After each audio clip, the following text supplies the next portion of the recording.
मेरे घर का से बाहर है और खेल से बाहर करने वाला कौन है? एससी एसटी नहीं है, यही मनुवादी लोग। तो अब जो जातिवाद है वो शहरों में है, पढ़े लिखे लोगों के साथ है। इसलिए हम लोग की जिम्मेदारी है कि हम लोग किसी तरह से सिस्टम में आ गए हैं तो हमें अपनी नस्लों के लिए लड़ना पड़ेगा। नहीं लड़ेंगे तो आप तो निकल गए गलती से, आपका बच्चा नहीं निकल पाएगा, क्योंकि जाति जाति नहीं है। इसलिए अगर किसी को लगता है ना कि हम नौकरी में आ गए, जाति छुपा लेंगे, बाबू भैया कह लेंगे, बड़का धागा बांध लेंगे, बड़का टिक्का कर लेंगे, मत्था 4 टाइम टेक लेंगे और बच जाएंगे, तो तुम बेवकूफ हो। अरे जाति बनाई ही इसलिए गई थी कि तुम लाचार बेबस और मजदूर रहो, तुम माल भी कमाओगे और बच जाओगे। ऐसा नहीं होगा। इसलिए लड़ाई उन लोगों को लड़नी पड़ेगी जो संपन्न हुए हैं, जो सिस्टम में आए हैं, जिनका शहरीकरण हुआ है, जो सीएम पीएम बनना है या बनना चाहते हैं। आज किस पर शिकंजा है? हेमंत सोरेन पर ना। क्यों? क्योंकि वो सीएम है। आज किस पर शिकंजा है? लालू यादव पर ना। क्यों? क्योंकि उसने रोटी तवा का जो रोटी जल रहा था 30 साल से, बहुजनों की सत्ता है, चाहे किसी के गठबंधन में रहे। समझना पड़ेगा जातिवाद बहुत महीन हो गया है। मूछ रखने पर, बकरी पालने पर, बेर तोड़ने पर ये वाला जातिवाद बेवकूफ लोग कर रहा है और वो जेल जा रहा है। अब जातिवाद शहरों में है, पावर सेंटर्स में है, मीडिया में, जुडिशियरी में, हाई कोर्ट सुप्रीम कोर्ट में, कॉलेज यूनिवर्सिटी में, बिजनेस में। अब जातिवाद स्पोर्ट्स में, सिनेमा में है।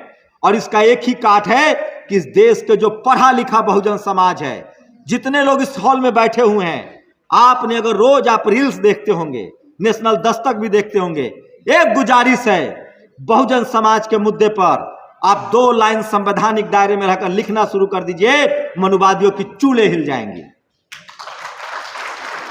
ये लड़ाई कलम से लड़ी जाएगी, ये लड़ाई संविधान से लड़ी जाएगी, ये लड़ाई सोशल मीडिया से लड़ी जाएगी, तभी आप लड़ाई में फतह पाएंगे। और एक बात सुन लीजिए, बहुजन समाज में जन्म लिए हैं, किसान का मेरा वर्ग में हैं, दलित, पिछड़ा, आदिवासी, जाट, गुर्जर, पटेल, मराठा हैं, तो आपको कुछ भी मुफ्त में नहीं मिलने वाला है। क्योंकि आपकी जाति ही इसलिए बनाई गई थी कि आप सेवा करें, आप शुद्ध रहें और वो मलाई खाएं। अगर आप भी मलाई में हिस्सेदारी चाहते हैं तो जीभ लंबा कीजिए, बोलना शुरू कीजिए। और एक लास्ट बात, जो बुद्ध के रास्ते पर चलेगा उसको मान, सम्मान, इज्जत, धन और स्वास्थ्य भी मिलेगा। ये लड़ाई किसी मोक्ष की नहीं है, ये लड़ाई किसी जन्म सुधारने की नहीं है, ये लड़ाई किसी पाप पुण्य का नहीं है। ये लड़ाई इसी जीवन में, कबीर ने कहा है, जो जीवन पैदा हुए हैं इसी में मान सम्मान से जीने की लड़ाई है। कोई अगला पिछला जन्म नहीं होता है, ये बुद्ध कह के गए हैं।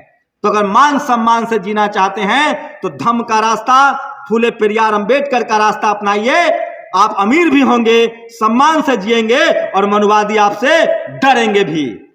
कभी भी आप सोचेंगे ना कि इनकी जी हुजूरी करके, इनके आगे पीछे करके, इनकी हाँ में हाँ मिलाकर आप बच जाएंगे, तो आप गफलत में हैं। क्योंकि जाति कभी जाति नहीं है, वो आपकी जाति से इसलिए नफरत करता है कि आप सिस्टम में कैसे आ गए। आप आज गरीब, मजदूर, लाचार, बेबस हो जाइए, उनको आपसे कोई दिक्कत नहीं है। इसीलिए आज के समय में जो हमारा हथियार है वो वोट का हथियार है और सोशल मीडिया है। और आप लोगों ने, इतनी लोगों ने जिम्मेदारी ली और रोज 5 लोगों को समझाएंगे हमारी नैतिक जिम्मेदारी है, तब जाकर बहुजन समाज सत्ता में आएगा। और जो सत्ता में आएगा उसी का राज चलेगा, उसी का अधिकार बचेगा। जय भीम, जय संविधान।